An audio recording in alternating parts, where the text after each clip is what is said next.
Vale a pena alugar um imóvel por temporada? Casa, quarto, apartamento, flat, chácara. Afinal, quanto que rende uma acomodação no aluguel por diárias? Será que vale a pena todo o esforço, todo o trabalho, ou só dá para contar como uma renda complementar, uma fonte de renda extra?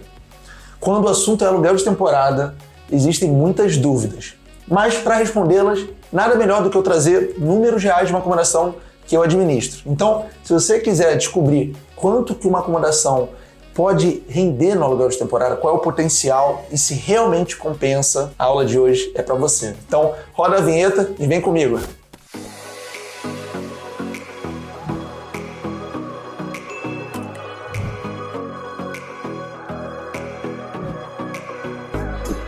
Seja bem-vinda, seja bem-vindo a mais uma aula de Casa Sua Casa. Se você não me conhece, meu nome é Henrique e eu administro imóveis de temporada e também ajudo anfitriões e gestores de acomodações a aumentar o faturamento em pelo menos 30%. Na aula de hoje eu vou trazer uma pergunta muito comum, uma dúvida que fica na cabeça de muitos interessados ou mesmo anfitriões, que é tão simples quanto: vale a pena o aluguel de temporada? Qual o potencial desse negócio? Mas eu vou trazer com um outro ponto de vista, com uma outra pergunta, tá? Para responder essa mesma dúvida, que é: qual é a rentabilidade de imóvel no aluguel de temporada? Afinal de contas, o que as pessoas querem saber? Vale a pena? Porque quando a gente fala de aluguel de temporada, a gente está falando de uma fonte de renda, só que é ativa, não é uma fonte de renda passiva, como o aluguel tradicional, o aluguel convencional, que todo mês o inquilino te paga e você não tem trabalho. Tá? Aqui no aluguel de temporada é realmente um trabalho que você vai precisar dedicar e empenhar. Portanto, nada mais justo do que a gente esclarecer se vale a pena ou não. E na aula de hoje, para responder essa pergunta, eu quis trazer, para deixar mais palpável, mais factível, os dados de uma acomodação que eu administro. E eu quero ser bem honesto com você. Essa acomodação foi a primeira que eu comecei administrando no ano de 2016. E naquele momento, né, a gente começou administrando. Eu falo a gente, mas na verdade sou eu, porque na época eu tinha uma pessoa que me ajudava, meu sócio, mas depois ele saiu e eu continuei sozinho. Por que eu estou contextualizando isso para você? Porque quando eu comecei em 2016, o aluguel de temporada não era muito explorado, tinha muito menos informação do que hoje. Então as coisas eram um pouco mais difíceis, mas com o tempo eu fui aprendendo até chegar aos números que eu vou apresentar para você hoje, tá? Eu moro no Rio de Janeiro e eu administro acomodações aqui. E eu sei que a primeira coisa que vem na cabeça das pessoas quando eu falo que eu moro no Rio de Janeiro é aquela clássica: ah, Henrique, mas no Rio é muito fácil, né? Ipanema, Copacabana, Leblon, Gávea, enfim, tem um monte de Urca, um monte de bairro legal que tem demanda o ano todo. Beleza, só que é o seguinte, que você talvez ainda não sabe, é que essa acomodação que eu estou trazendo, que foi a primeira que eu comecei a administrar, fica num bairro muito remoto, pouco conhecido aqui no Rio de Janeiro, longe do centro, longe da Zona Sul, longe das praias, um bairro chamado Camorim. Esse bairro eu costumo brincar que nem carioca conhece. Mas a gente começou administrando lá por quê? Porque foi uma oportunidade pontual nas Olimpíadas. Teve um boom na cidade do Rio, em 2016, por conta das Olimpíadas, e aí a gente começou no aluguel de temporada assim e está até hoje.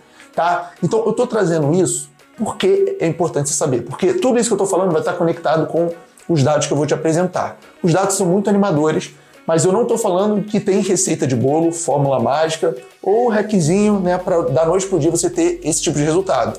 O que é importante você entender é o seguinte: é possível e eu sou a prova viva, tá? Esse imóvel que fica no bairro Camorim é um imóvel simples, 2 quartos, 67 metros quadrados. Para o padrão do Rio de Janeiro é classe média baixa.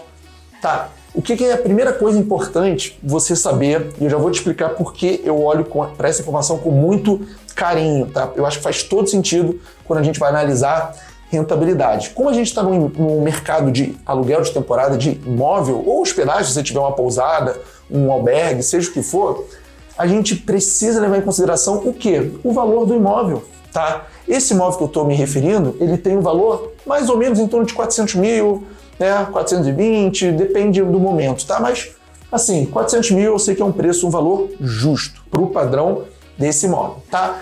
E por que isso é importante? Porque quando a gente vai falar de rentabilidade, a gente tem que ter algum parâmetro. E aí, às vezes eu me deparo com alguns anfitriões que eles ficam muito orgulhosos pelo valor que eles estão recebendo. Mas, na minha opinião, e eu quero, né, trazer esse conhecimento, esse conteúdo para você, a gente deve levar em consideração o valor do imóvel. Porque se eu virar para você e falar, ó, eu estou ganhando 10 mil reais por mês, isso é bom? Depende.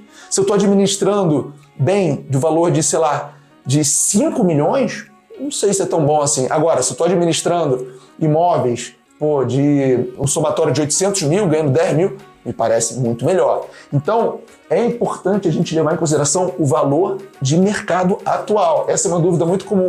Ah, Henrique, eu comprei, eu paguei tanto. Beleza, mas o importante é levar em consideração o valor agora. Por quê? Com esse valor, você pode comparar com outros investimentos, fazer alguns cenários, você pode pensar, colocar no papel para ver o aluguel convencional, quanto que daria. Então, é muito importante você ter o valor de mercado do imóvel, mais ou menos uma estimativa para quê? Para a gente conseguir chegar no número, tá? Alguns casos são mais difíceis. Por exemplo, você aluga um quarto. Fica um pouco mais difícil porque vai ser uma fatia, mas o que eu recomendo? Use o bom senso. São 3 quartos, divide por 3. Sei lá, use o bom senso, tá? Outra coisa, é uma chácara, é um sítio, é uma casa. Entra o terreno, aí realmente são mais complicadores. Isso daqui, quando eu falo de rentabilidade, costuma funcionar melhor para apartamento, para flat, kitnet, né? Quando é alugado o espaço inteiro, tá? O que eu quero trazer aqui para você? Nesse primeiro imóvel que eu comecei administrando, o que eu fiz aqui? Eu peguei o faturamento, tá? O faturamento dos últimos 12 meses, tá? E quando eu falo faturamento, surge muita dúvida. Faturamento é tudo que entrou, tudo que veio para o meu bolso. A única coisa que não está nesse faturamento é a comissão das plataformas, né? Atualmente eu anuncio no Airbnb, na Booking, esse imóvel. A comissão das plataformas não entra nesse número, mas é a única coisa que não entra. Por quê? Faturamento é tudo que entra no meu bolso. Com isso, eu tenho que pagar limpeza, eu tenho que pagar imposto, eu tenho que pagar contador, eu tenho funcionário, por aí vai, tá? Despesas fixas da acomodação. Mas aqui eu quero trazer faturamento. Por quê eu faço isso? Porque fica mais fácil da gente comparar, da gente entender. Tem pessoas que têm custos fixos ou despesas muito altas, enfim. O mais justo para a gente conseguir comparar e chegar na rentabilidade é trazer esse valor de faturamento, tá legal? Então, vamos lá. Nessa acomodação de 400 mil, eu consegui, nos últimos 12 meses, um faturamento de R$ 109.253 reais. Se você pegar o faturamento e dividir pelo valor da acomodação, eu já fiz essa conta, a gente vai chegar nesse valor aqui, ó. 20% de rentabilidade. Eu vou chamar aqui, ó, de rentabilidade bruta, tá? Porque eu sei que gera muito polêmica. Ah, mas você não botou as despesas, vai ser muito fácil, pessoal. Fica tranquilo, fica tranquilo. Eu só tô querendo chegar no número aqui pra gente começar a entender, tá? Depois vai entrar despesas e tudo mais, então vou chamar isso daqui de rentabilidade bruta, tá? Então esse é um valor que eu considero excelente, tá? Eu considero muito atrativo, até porque o aluguel de temporada, como você bem sabe, ou enfim, você vai descobrir mais cedo ou mais tarde, ele é uma atividade que demanda, você vai ter que ter tempo para estudar, para analisar, para se informar, tá certo? E fazer a coisa acontecer. Tem o operacional, tem um monte de coisa aí que a gente precisa fazer para chegar nesse número. E aí, o que eu quero ver com você agora é o seguinte, para responder essa pergunta, como chegar nesse número, ou se vale a pena, o que a gente tem que considerar, é o seguinte, uma pergunta clássica, Henrique, vale a pena aluguel de temporada na minha região, na minha situação, no meu caso em específico? E eu vou te dar a resposta que ninguém gosta. Qual que é a resposta que ninguém gosta? Depende.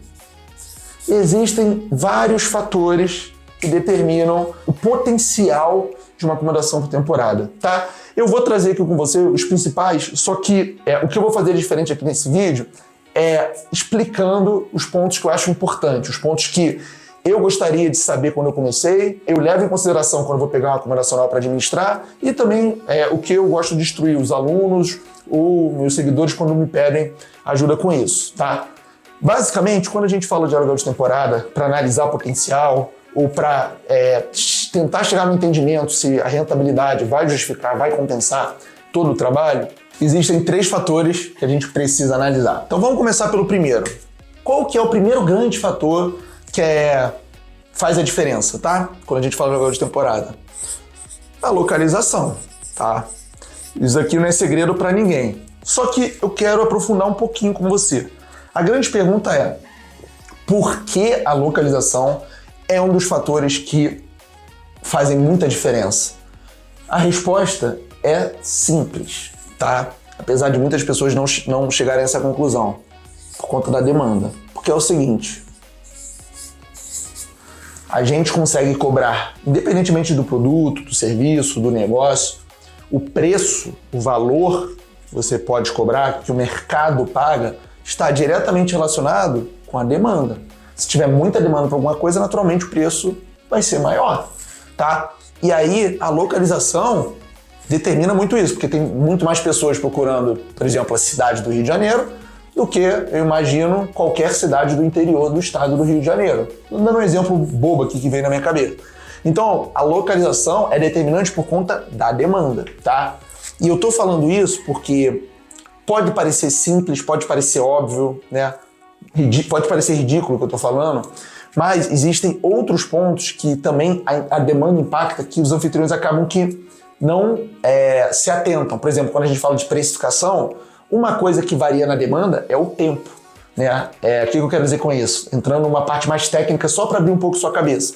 Né? Dependendo da distância, da antecedência que uma reserva é realizada, ou seja, do tempo, a demanda varia. Né? Então, se tem reserva com muita antecedência, tem menos demanda. Provavelmente, uma reserva, né, que tem um pico de demanda ali com relação ao dia mais procurado por uma data, que você vai conseguir cobrar a maior diária. Enfim, eu só estou levando para um outro exemplo, para mostrar que quando a gente fala de demanda, em alguns casos como esse, parece mais óbvio, mais fácil, mas em outros casos, muitos anfitriões ficam perdidos no caminho porque não conseguem enxergar como impacta. Mas esse é assunto para outro vídeo. Inclusive, coloca aqui nos comentários se você gostaria de um vídeo falando especificamente de precificação, os fatores, as variáveis que impactam a precificação e o que você precisa e deveria levar em consideração para conseguir cobrar diárias cada vez mais altas. Coloca aqui porque dependendo da quantidade, de comentários, eu gravo um vídeo sem problema nenhum, mas eu preciso saber se é do seu interesse, do interesse da minha audiência, tá bom? Então, beleza. A primeira localização, isso é meio óbvio, meio que todo mundo sabe, tá? O segundo ponto, que também, né, a maioria das pessoas, até leigas, já se atentam para isso, claro, o quê? O imóvel, né? O estado do imóvel ou a hospedagem. Aqui eu estou incluindo o quê? Eu estou incluindo pousada, eu estou incluindo albergue, eu estou incluindo qualquer tipo de acomodação, né, que receba hóspedes. Isso aqui é importante por dois motivos. Primeiro, o tipo, a gente está falando de casa, de flat, eu falei de quarto aqui, né, no início do vídeo. Existem vários tipos, né? Não necessariamente imóvel, o quarto é uma parte do imóvel, vamos dizer assim. A segunda parte a gente falou do tipo, a segunda parte é a estrutura, o estado da acomodação, se está bem conservado, se está bem equipada, mobiliada. Isso, claro, faz a diferença, tanto na experiência do hóspede durante a estadia, quanto na apresentação, nas fotos, que uma acomodação melhor trabalhada, melhor estruturada, melhor equipada, melhor mobiliada vai chamar mais atenção do que uma acomodação mais simples. Sim. Só que qual que é o ponto, e aqui está um dos X da questão, que poucas pessoas se atentam. Muitas pessoas, muitos interessados, muitos anfitriões colocam muita atenção nisso e nisso, na localização e no imóvel, tá? E é claro que isso faz toda a diferença, tá? Mas não é o suficiente, olha que interessante, não é o suficiente para ditar se aquele imóvel que vai ser administrado, aquela hospedagem, vai ter o resultado esperado, um bom resultado. Por exemplo, isso eu considero um excelente resultado, tá? Na minha avaliação. Inclusive, seria um bom desafio que eu botaria para você. Você conseguiria me dizer, pegar o faturamento dos últimos 12 meses, a única coisa que você desconta, a única coisa que não entra aqui é a comissão das plataformas, só isso, todo o resto entra. Né, que vem no teu bolso dividido pelo valor estimado de mercado da acomodação que você administra, tá? Atual, estimado, tá? Coloca aqui nos comentários pra gente ver, né, pra gente ver de uma forma geral, e também coloca o tipo de acomodação, porque uma casa provavelmente vai ter uma rentabilidade menor que de um apartamento, tá? Como a gente falou antes. Então, voltando, é muito comum as pessoas se atentarem muito à localização e se atentarem muito ao imóvel, porque realmente faz sentido. Mas, como eu te falei, não é o suficiente para determinar se vai ter bons resultados, né? Por incrível que pareça. Porque a gente batendo o olho nisso, uma boa localização, uma boa cidade, um bom bairro de uma boa cidade e um bom imóvel, não tem erro. Só que olha só, sabe uma coisa que muda o jogo?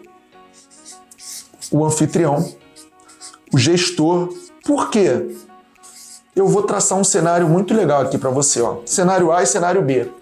O cenário A é o seguinte: excelente localização, excelente imóvel na mão de um gestor meia-boca, um gestor ruim. Imagina, né, beleza, hoje, para a gente, né, conseguir ter um bom desempenho com aluguel de temporada ou qualquer tipo de hospedagem, a gente precisa estar visível, né, a gente precisa chegar nos interessados. Hoje os principais canais são Airbnb e Booking, né, beleza.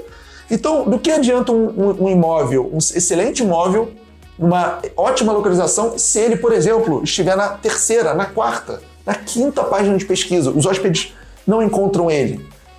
É possível isso acontecer, tá?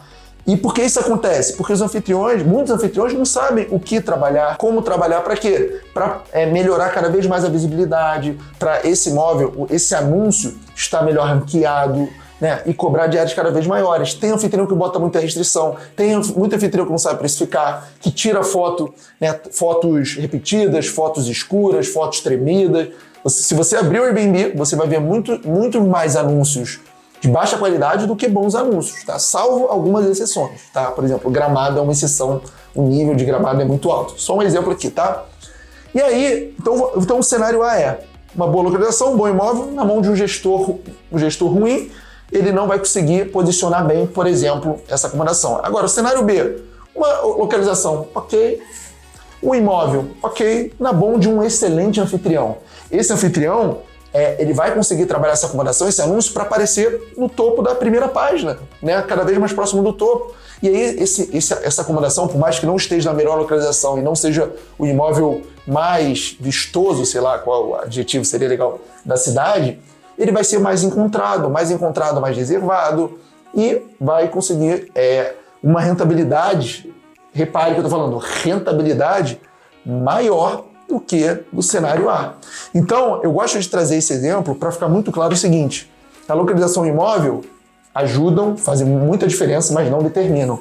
O trabalho do anfitrião, o trabalho do gestor tem muito valor, muito peso. Do que adianta, né? É o que a gente falou aqui, o cenário A e o cenário B. Do que adianta o melhor imóvel na melhor localização se ele não for bem trabalhado? Não adianta. Você, quando faz uma pesquisa no Google, você pesquisa até a terceira, quarta página ou você já para na primeira? Ou talvez no máximo a segunda. É parecido aqui. Então eu estou trazendo isso para você porque isso é um fator que poucas pessoas se atentam, tá? E só vou fazer um adendo aqui que eu lembrei, eu acho interessante, acho que é uma informação que agrega. Olha só, muitas pessoas me perguntam o seguinte, é uma dúvida comum: Henrique, olha, eu estou pensando se vale a pena eu comprar um imóvel ou administrar uma acomodação nessa região. Será que tem demanda?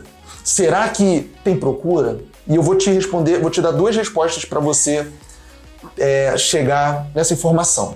A primeira é o seguinte: existe uma coisa que eu vou chamar de termômetro. Como que você consegue um termômetro para saber se tem demanda ou não? Tem hotéis, tem pousadas, tem outros imóveis ali por temporada no Airbnb? Porque se tiver, é um sinal que tem procura, senão dificilmente teria um hotel, uma pousada, outras acomodações, tá? Óbvio que cada caso é um caso, pode ter vários cenários diferentes, enfim. Mas de uma forma geral, se tem pousada, se tem hotel, se tem outras acomodações ali, outras hospedagens disponíveis na região, é um forte sinal, um forte indício que tem demanda. Outra coisa que você pode fazer é contratar, pagar um software, uma empresa de inteligência de dados. Hoje tem duas, né? Quando a gente fala de aluguel de temporada grande, Price Labs e AirDNA. Se você tiver dificuldade, coloca no comentário que eu te respondo o nome das empresas. Price Labs e AirDNA. AIRDNA, AirDNA, tá? E essas empresas, elas vendem esse tipo de informação, o volume de procura, um monte de informação aí para você conseguir tomar decisão com base em dados. Tanto decisão se o mercado tem potencial, se a região tem procura, quanto quais os períodos de alta demanda e quais os períodos de baixa, por exemplo, tá? Mas tem muito mais, só estou dando alguns exemplos que vieram na cabeça. E aí, agora, a gente vai entrar na parte... Eu quero que você me fale o seguinte: tá gostando? Tá fazendo sentido esse conteúdo? Se tiver, não custa nada, deixa o seu like, deixa sua curtida, porque assim você me estimula a criar mais conteúdos como esse. E se você achar que esse conteúdo tem um potencial, vai conseguir ajudar outros anfitriões ou pessoas que têm interesse nesse assunto, encaminha. Encaminha, porque é legal a gente passar esse conhecimento para frente. Eu tenho um ditado, uma frase que eu acho muito interessante, que é o seguinte: conhecimento bom é conhecimento compartilhado. E olha que interessante, assim como eu estou te ajudando, né, gravando esse vídeo gratuito, você pode me ajudar a levar esse conhecimento adiante compartilhando com outra pessoa enfim, acho que a gente vai construindo uma corrente do bem. Se eu puder contar com você, seria muito grato. E agora, na minha opinião, é a melhor parte dessa aula, que é o seguinte: eu vou trazer para você alguns conhecimentos que, se eu soubesse antes, eu teria tido muito mais resultado com menos tempo, mais rápido. Esses 27%, vamos colocar, eu comecei em 2016. Esse 27% começou a aparecer um pouquinho depois da pandemia, 2021, 2022, 2023, tá? Para ser justo, tá? A partir de 2021. Então foram uns bons 5 anos ali, né, entendendo o que fazer, como fazer. No início, quando eu comecei em 2016, eu tinha uma outra ocupação, eu trabalhava numa empresa, uma consultoria que me exigia, me cobrava muito. Então eu só consegui bater legal esse número aqui lá para 2021, para ser bem honesto com você, tá? Não lembro se é exatamente 2021, mas assim, a partir de 2021, 2022, 2023 começou a ficar bem legal nesse ponto, tá? Então, eu vou te passar para você o que teria me ajudado muito nesse começo, e eu quero que você leve essa informação, isso para frente, porque isso, se você tiver empenhado, se você quiser fazer acontecer, vai fazer a diferença para você. E essa daqui, ó, é a última folha, tá? Mas eu garanto que isso, se realmente você entender, porque assim, algumas coisas, eu vou ser sincero, eu demorei meses. Ó, na verdade é o seguinte, algumas coisas eu demorei, vamos botar, semanas. A maioria eu demorei meses, e outras eu demorei anos para entender. E eu vou trazer para você em formas de frase. Talvez algumas você não entenda aqui agora, mas eu acredito que vai te ajudar. Então vamos lá. Quais são os principais fatores? E aqui eu coloquei o não, né? Porque isso foi o tipo de coisa que eu vou chamar de erro ou aprendizado que só depois eu fui entender, e hoje eu vou trazer isso para você, tá? Primeiro não, né, porque é um dos principais fatores para chegar a uma boa rentabilidade e fazer valer o aluguel de temporada. Primeiro ponto, não é um jogo de curto prazo. E quando eu falo jogo, é com todo respeito, tá? Vou botar entre aspas. Por quê? Muitas pessoas têm uma visão específica do aluguel de temporada. Ah, é um quebra-galho. Ah, enquanto eu não vendo, eu vou alugar para temporada. Ah, vamos ver no que vai dar. E assim, realmente é uma atividade relativamente nova, né? Ela começou a tomar tamanho e proporção com o Airbnb, quando o Airbnb veio para o mercado. E aí, as pessoas estão começando a entender, a descobrir, a ver que realmente tem muito potencial. Inclusive, só para você ter ideia, alguns lugares da Europa estão se preocupando porque o aluguel de temporada é tão rentável, mas tão rentável, que muitos proprietários, ao invés de vender o imóvel ou ao invés de locar no aluguel convencional, estão preferindo o aluguel de temporada. E o que isso faz? Eleva muito o valor de venda e da locação, porque tem pouca oferta. A maioria de muitos imóveis por temporada, poucos imóveis para vender, poucos imóveis para alugar convencional, e disparando o valor do aluguel convencional e dos imóveis. Então, o aluguel de temporada está se mostrando tão lucrativo que na Europa, por exemplo, está trazendo esse tipo de problema bom, né? Enfim, problema bom no sentido de movimentou o mercado e vamos ver no que vai dar. O ponto é o seguinte, muitas pessoas, principalmente alguns proprietários, às vezes que não estão muito bem informados, acham que o aluguel de temporada é um quebra-galho. Não é assim. E outra, para chegar nesse número, eu diria que, salvo raríssimas exceções, é um jogo de médio e longo prazo. Por quê? O que é que permite eu cobrar diárias cada vez maiores? Está bem posicionado, está com o anúncio mais maduro, né? Isso leva tempo. Quando eu pego um imóvel para administrar de proprietário, a primeira conversa que eu tenho com ele é o seguinte, nos primeiros meses, no primeiro ano, eu vou trabalhar para o teu anúncio, para o teu imóvel rodar e pegar uma projeção, um bom ranqueamento nas principais plataformas. Booker e Airbnb hoje são os maiores do mercado, pelo menos de aluguel de temporada. Então, com o tempo, com a maturidade do anúncio, com o melhor posicionamento, com boas avaliações, que vai permitindo a gente cobrar diárias cada vez maiores, melhores, e isso vai ser refletido em faturamento e rentabilidade, tá? Mas se você entender que não é um jogo de curto prazo, você não vai ganhar dinheiro rápido, às vezes até ganha, mas não o que o seu imóvel, sua acomodação tem de potencial, porque isso precisa ser trabalhado. E convenhamos, vamos pensar de uma forma bem fria, com a maioria dos negócios. Que negócio que tu abre já tem resultado? Um ou outro, exceção da exceção, aqui, por lógica, faz sentido, não faz? Então beleza, próximo. Esse aqui é um clássico, tá? Ó, concorrentes não define, concorrente, né? Não define preço da diária. Por quê, pessoal? Quando uma pessoa começa a pós de temporada, normalmente mais de 90% dos casos, essa pessoa caiu de paraquedas. E aí, a gente, quando começou, a gente não estudou, a gente não sabia como fazer. A gente foi à faculdade da vida ali, aprendendo na prática, pagando com erro, pagando com tempo, pagando com estresse, mas é o que deu, era o que a gente tinha naquele momento. E aí, muita coisa a gente fazia com base no instinto, com base na intuição. E a precificação é uma delas. Qual é a primeira coisa que a gente faz? Deixa eu ver quanto o concorrente está cobrando. E aí, a gente nunca para não, mas muitas vezes a gente não para estudar, para se aprofundar. E fica naquele modus operandi desde quando a gente começou, olhando concorrente. Só que a grande verdade é que concorrente não define preço de diária. Não é porque o seu concorrente está cobrando aquele valor que aquele valor é o justo. Não tem nada a ver. O que determina preço de diária é demanda. Né? É demanda. E aí muitos anfitriões acham que eu não consigo cobrar esse valor porque os concorrentes estão abaixando as calças e, enfim, não é. Tá? Não é. Porque precificar, que é o próximo, precificar não é intuitivo. Você já parou para aprofundar, você já parou para estudar quais fatores, quais variáveis impactam na diária? Eu vou te falar aqui 5, os principais. O período da reserva, né, períodos com mais procura, por conta da demanda, é óbvio. Período da reserva, a duração da reserva. Você já parou para reparar que o Airbnb, a Booking, estimula que você dê um desconto para reservas de semanais ou reservas mensais? Por quê? O que está por trás da duração da estadia? Só que a gente pode ir além dos 30 dias. A gente pode entrar num nível de jogo mais alto, mas isso é papo para outra hora.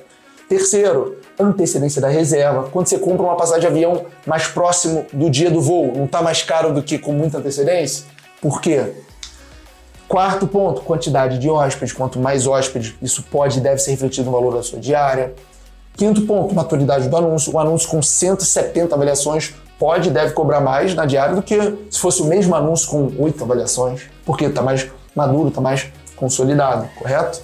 Então, tem muita coisa por trás da precificação e a maioria dos anfitriões não para se questionar e fica precificando de acordo com o seu humor, de acordo com a sua opinião, de acordo com o que estão falando no grupo do WhatsApp, de acordo com os concorrentes. E aí vai ficar batendo na cabeça, tá certo? O que mais a gente tem aqui? Isso daqui que eu vou falar agora pega muito.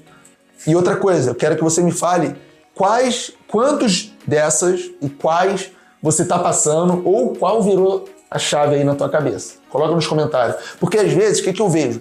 Se muitas pessoas comentarem, pô, Henrique, esse daqui mexeu comigo. Se eu reparo que é um padrão e algum deles específico tocou mais nas pessoas, eu faço um vídeo só sobre ele, entendeu? Então, muitos dos vídeos que eu faço é de acordo com o feedback que eu recebo dos anfitriões. E é importante eu reforçar uma coisa.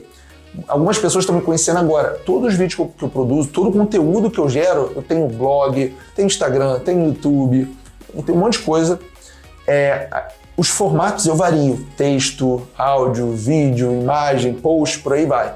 Mas o que eu não abro mão é do objetivo. Todo o conteúdo que eu gero é com o objetivo de ajudar anfitriões e gestores de hospedagem a aumentar o faturamento.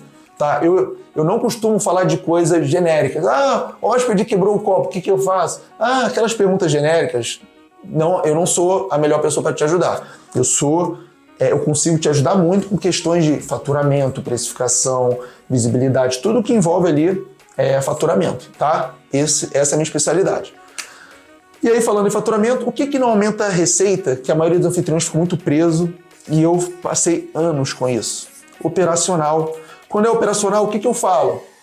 É contato com o hóspede, lavar as roupas de cama, fazer a faxina, a manutenção, o suporte, né?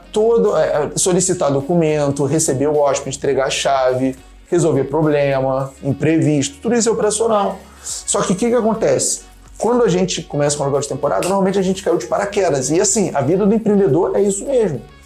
Pilotar o avião e servir o cafezinho, né? A gente gosta de brincar. Então, acaba ficando naturalmente muito preso ao operacional. Só que se você parar para pensar friamente, se você está fazendo a faxina, lavando a roupa de cama, cuidando do anúncio, precificando, falando com o hóspede, manutenção, tudo isso, você acaba que não consegue colocar foco, atenção, nos pontos que podem trazer mais resultado, nas tomadas de decisões estratégicas. Você acha que se você fizer faxina durante 5 anos, é isso que vai trazer mais faturamento? Não é. Tá? Então, quando você está pensando em levar mais a sério, a explorar todo o potencial de faturamento da sua acomodação, da sua hospedagem, uma das coisas que você vai ter que passar, seja na dor ou seja no amor, eu costumo dizer, é começar a delegar algumas funções. E no caso de aluguel de temporada, a mais clássica, a primeira é a faxina e a lavagem das roupas de cama e toalhas, no caso dos anfitriões que oferecem, tá certo? Então, enquanto você estiver muito amarrado, muito preso ao operacional, pode ter certeza que não é isso que vai fazer você aumentar o faturamento.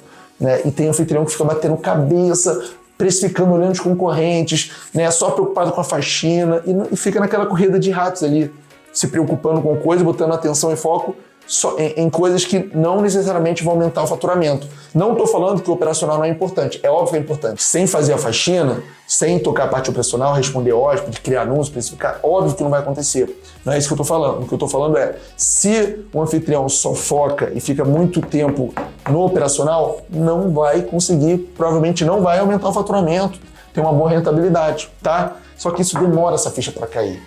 E normalmente é na dor, infelizmente, tá?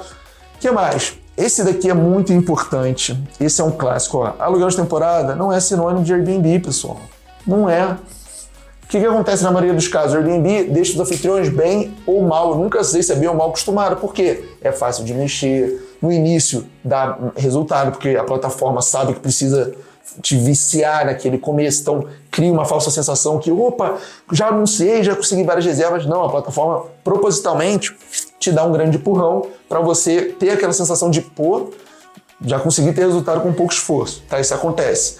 Por isso que depois você fica com aquela sensação de, do nada meu anúncio perdeu visibilidade, não estou recebendo nem consulta. Não é do nada, porque no início as plataformas sabem que as plataformas precisam crescer, elas precisam de mais hospedagem e de mais hóspedes. Então, quando entra um hóspede de uma hospedagem nova, as plataformas têm que trabalhar para fazer aquela pessoa querer continuar. E a forma que a plataforma Airbnb, por exemplo, tem de fazer isso com os anfitriões é já colocando reservas rápido, para criar aquela sensação de não é que tá dando certo, beleza? Mas isso é tema para outro vídeo, tá? A gente pode falar mais especificamente sobre isso. Se for do teu interesse, você coloca nos comentários, beleza? Então, não é sinônimo de Airbnb. Por que eu falo isso? Porque muitos anfitriões, Henrique, o que eu posso fazer para ter mais reserva? Eu tô 2, 3 semanas sem nem consulta, não sei o que fazer. Anuncia na Book. Não, mas na Book é muito difícil, fulaninho falou. Se o teu medo de perder, de fracassar, falar mais alto do que a tua vontade, de ter mais resultado, eu não tenho uma boa notícia para te dar, tá bom? Ó, o que mais? Aqui, ó, coloquei, ó, focar no 80-20. O que é isso? No começo, quando comecei, eu saía anunciando em tudo que é lugar, OLX, etc e tal. O que eu vejo muito anfitrião fazendo? Anunciando no Instagram, sem ter uma estratégia, enfim, sem nada, sem saber o que postar, quando postar, como postar, o que é tráfego, o que é copy, o que é linha editorial, como e quais dados analisar. Enfim, tá lá porque alguém uma vez falou que ou você é ponto com ou você é ponto fora. Aquela clichê, né? Se você não tá nas redes sociais, seu negócio não existe. Falar é fácil, quero ver as pessoas que ensinam como fazer. Enfim, o 80-20, quando a gente fala de aluguel de temporada, por exemplo, está nas principais plataformas. Hoje é Airbnb e Booking, já falei outras vezes. Então, estou dando um exemplo aqui para mostrar o que é 80-20, é o Pareto. 80% dos teus resultados estão focados em 20% das ações. Então, como eu falei várias vezes, exemplo, Airbnb e Booking, 20% das ações pode trazer 80% do faturamento, 80% das reservas, tá? Aqui, mas é o que eu falei para vocês, esse daqui eu demorei anos para pegar. E o importante é focar no 80-20, tá? Você entender olha que interessante, quais tomadas de decisão vão aumentar seu faturamento. Então, quando a gente fala de anúncio, é como ter mais visibilidade. Olhar para as configurações, título, foto, política de cancelamento, restrição, descrição, as amenidades, preço, promoção no Airbnb, reserva instantânea. Tem um monte de coisa, um monte de configuração que com poucos cliques você altera e já impacta ali, né, dependendo de como você fez, o que você fez, no seu posicionamento, tá? Então, focar no 80-20 Isso daqui é para qualquer coisa da vida, né? Diga-se de passagem. Vai te ajudar muito nesse processo, principalmente para quem está preso no operacional. Né? Quando fala de faxina, você focar em como delegar, em criar um checklist para manter o padrão e por aí vai, tá? E para fechar bonito, para fechar com o grande finale, que está totalmente relacionado com o que a gente falou na outra folha, é o seguinte: o anfitrião, lembre disso, tá? Se você lembrar disso, isso tem o potencial de te fazer acreditar e fazer você conseguir o resultado que você hoje tem dificuldade de enxergar. Eu, se me contasse isso no início, eu juro pra você, eu não acreditaria. Eu só acredito porque eu consegui com o imóvel que eu administro, enfim. O que eu quero trazer pra você aqui? Olha só, o anfitrião, esse é o símbolo de maior. O que eu tô querendo dizer aqui? O anfitrião tem mais valor, faz mais a diferença do que, por exemplo, um imóvel. É mais fácil um bom anfitrião ter resultado administrando um imóvel mais ou menos do que um imóvel bom sendo administrado por um anfitrião mais ou menos, tá? Então, o trabalho do anfitrião fala mais alto do que o próprio imóvel, tá? Isso é muito animador, porque quando você entende, quando você aprende, né, quais variáveis, quais tomadas de decisão mais impactam, mais fazem a diferença, você, com esse conhecimento, você vai aplicar em qualquer outro imóvel e você vai conseguir explorar todo o potencial de faturamento. Não adianta ter um imóvel com muito potencial, pensa comigo, imóvel com muito potencial, mas se o anfitrião não souber como explorar aquele potencial, o imóvel com potencial não vai refletir na prática. Ao passo que o imóvel com menos potencial, mas com um anfitrião que sabe explorar todo esse potencial, por mais que seja menos do que comparando com outro imóvel, vai conseguir ter mais resultado, vai conseguir ter mais o quê? Rentabilidade. Mesmo administrando um imóvel mais simples. Diga-se de passagem, esse imóvel que eu estou trazendo, de exemplo, é simples, não tem nada demais. Agora, pouco tempo atrás, que eu fiz um upgrade, uma melhoriazinha nele, tá? Porque estava desde 2016 com o mesmo aspecto. Pra você ter ideia, só tinha TV na sala, era simples mesmo, tá? E agora a gente deu uma melhoriazinha, porque já se provou que teve bom resultado, agora a gente quer melhorar ainda mais esses 27%, eu tô animado para ver no que vai dar.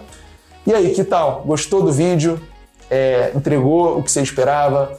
O que eu vou te recomendar? Se inscreve no canal, curte e compartilha com outro anfitrião, porque se você faz isso, você está me estimulando a continuar com projetos, com conteúdos como esse, tá? É a forma que você tem aí de mostrar que você está gostando, com ação, mostrar para mim que você gosta desse conteúdo e que você quer continuar consumindo outros e você incentiva também meu trabalho, tá bom?